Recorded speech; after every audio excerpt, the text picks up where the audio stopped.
The call came at 7:23 p.m. on a Tuesday while I was reviewing quarterly reports from my investment portfolio in my downtown Seattle office.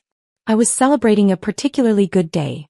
My biotech holdings had just announced breakthrough clinical trial results, pushing my net worth past the $340 million mark for the first time. Carmen, we need to talk. My brother Diego's voice was sharp with that familiar authority he'd used since we were kids, when he'd decided who got to play with which toys or who had to do extra chores. What's up, Diego? Mom's getting too old to handle her finances. Jessica and I have decided to take over her accounts, her car, everything. We're picking up her credit cards tomorrow morning. I set down my pen and gave him my full attention. Mom's 72 and sharp as a tack. What makes you think she can't handle her own finances? Carmen, be realistic. She's living in that big house by herself, driving that expensive car, spending money on things she doesn't need. Someone responsible needs to step in before she makes bad decisions. Someone responsible like you? Like Jessica and me, yes. We have families to think about, kids to put through college. Mom's estate should be preserved for the people who actually benefit from it. The casual assumption in his voice, that he and Jessica were the rightful heirs to Mom's wealth while I was just some peripheral family member, was breathtaking in its arrogance.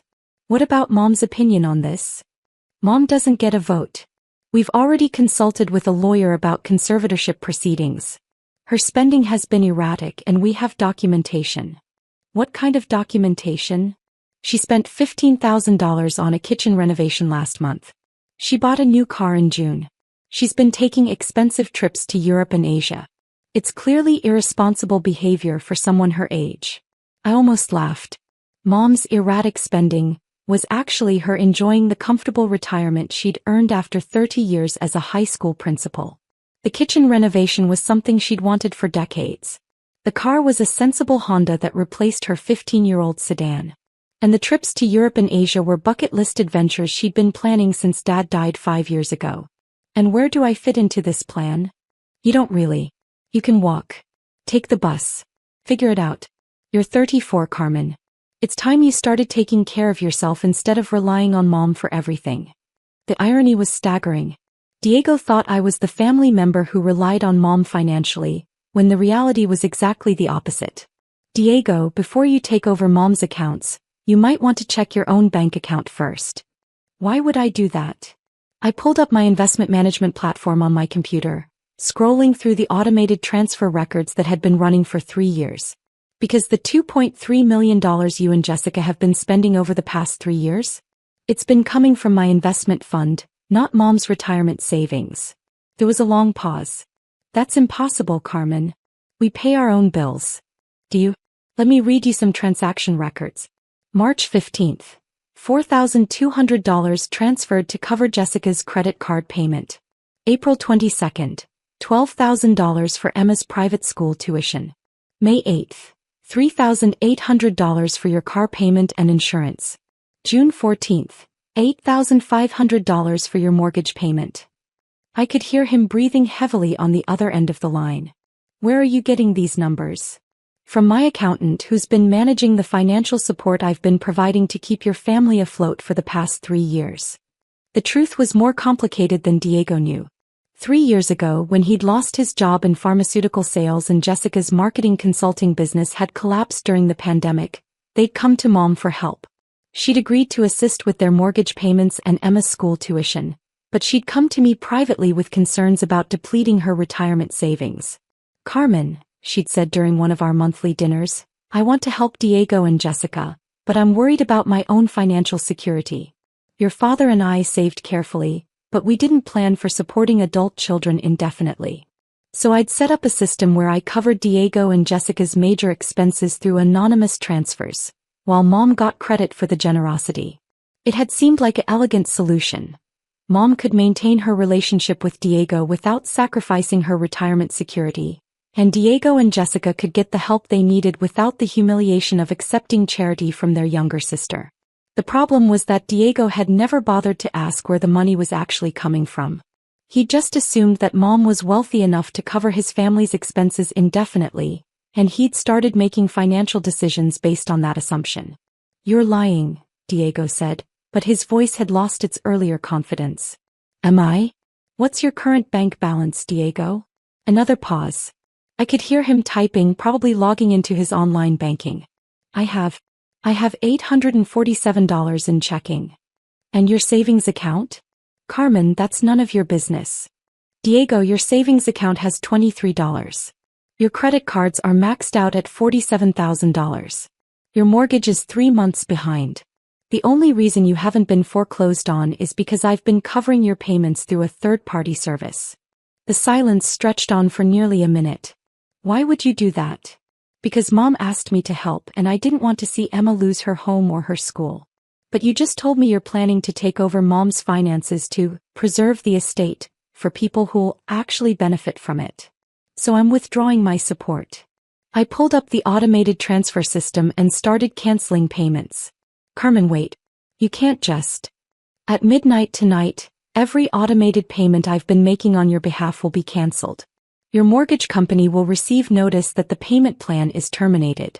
Emma's school will be informed that tuition support has ended. Your car loan company will resume normal collection procedures. Carmen, please. We can work something out.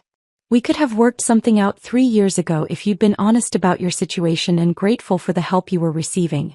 Instead, you decided that Mom was your personal aim and I was a burden to be discarded. I could hear Jessica in the background asking what was happening. Diego was explaining in a panicked whisper that somehow Carmen had been paying their bills. How? Jessica's voice came through clearly. Carmen doesn't have that kind of money. She works at some tech company. I didn't work at some tech company. I was the founder and CEO of Rodriguez Capital Management, a quantitative investment firm that managed $2.4 billion in assets for institutional clients. I'd started the company 8 years ago with $50,000 in seed money and a proprietary algorithm for identifying undervalued biotech stocks.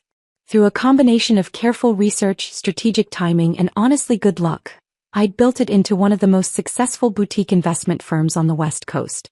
But I'd kept a low profile about my success. Partly for security reasons. Managing that much money made you a target for lawsuits and worse. Partly for family reasons. I'd seen what happened to other wealthy people when their relatives discovered their net worth. I drove a modest Toyota, lived in a nice but not ostentatious condo, and dressed like any other Seattle professional. My family assumed I was doing well enough but not spectacularly well. They had no idea that I could have bought and sold their entire social circle without affecting my lifestyle. Jessica, I'm going to explain this once, I said, putting the call on speaker. I founded Rodriguez Capital Management in 2016.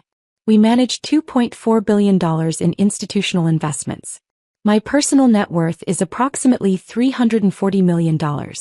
For the past 3 years, I've been anonymously funding your family's lifestyle through automated transfers totaling $2.3 million. The silence was deafening. $340 million? Jessica whispered. That's the current valuation, yes. It fluctuates with market conditions, but that's the approximate number. And you've been paying our bills? Your mortgage, Emma's tuition, Diego's car payments, your credit card minimums, your health insurance premiums, your property taxes, essentially everything that kept your family financially stable. Diego's voice was barely audible. Why didn't you tell us? Because every time I tried to discuss family finances, you changed the subject or told me not to worry about things I didn't understand. You made it clear that you saw me as the little sister who needed to stay out of adult conversations. The truth was that I'd tried multiple times to have honest conversations about money with Diego and Jessica. When Diego had lost his job, I'd offered to help him find a new position through my professional network. When Jessica's business was struggling, I'd suggested marketing strategies that worked for my other clients. But they dismissed my advice as naive or irrelevant, preferring to maintain the fiction that they were just going through a temporary rough patch. Carmen, Diego said, we need to talk about this in person. This is too important for a phone conversation. No, Diego.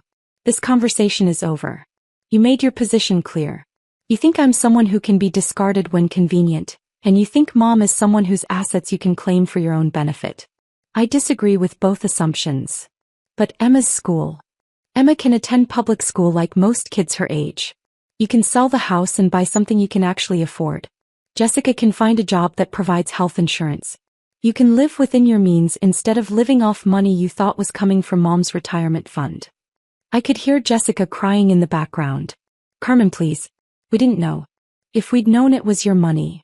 You would have what? Been grateful? Treated me with respect? Included me in family decisions? Yes. Of course. Jessica, 30 minutes ago Diego told me I could walk and take the bus because it was time I started taking care of myself instead of relying on mom. He had no idea that I'd been taking care of his entire family for 3 years. The irony was that I'd been hoping for exactly this kind of honesty from them. If they'd come to me directly and said, Carmen, we're struggling financially and need help, I would have been happy to assist them openly. I might have offered Diego a position at my firm, or helped Jessica rebuild her consulting business with introductions to potential clients. Instead, they'd maintain the pretense that they were financially independent while secretly depending on support they thought was coming from mom. And when they decided that mom's resources should be redirected to benefit them more directly, they'd been perfectly willing to cut me out entirely. What happens now? Diego asked. Now you figure out how to support your family without depending on money that isn't yours. Now you have an honest conversation with mom about your financial situation instead of plotting to take over her accounts. Now you decide whether you want a relationship with me based on who I actually am instead of who you assumed I was. I hung up and sat back in my chair, looking out at the Seattle skyline through my office windows. The city lights twinkled below like stars, and Elliott Bay stretched out toward the Olympic Mountains in the distance. It was a beautiful view, one I'd earned through years of careful planning and strategic thinking. My phone buzzed with a text from Mom. Carmen, Diego just called me in tears. He says you've been supporting his family financially? Is this true? I called her back immediately. Hi, Mom. Carmen, honey, what's going on? Diego is saying impossible things about you having hundreds of millions of dollars and paying his mortgage. It's not impossible, Mom. It's just not something I advertise.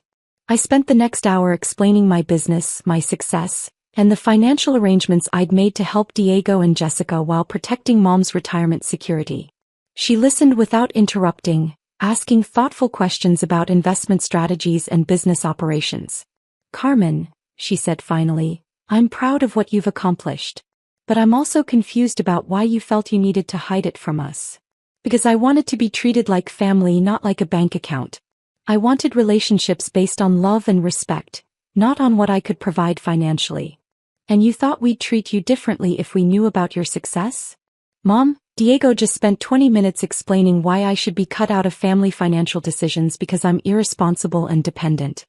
He had no idea that I'd been subsidizing his lifestyle for 3 years. She was quiet for a long time. You're right, she said finally.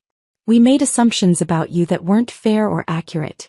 We treated you like the little sister who needed guidance instead of the successful adult you'd become. I understand why it happened. I kept a low profile, drove an ordinary car, lived modestly. But I hoped that eventually you'd ask questions about my life, my work, my goals. Instead, you just assumed I was getting by and left it at that. What happens with Diego and Jessica now? That depends on them.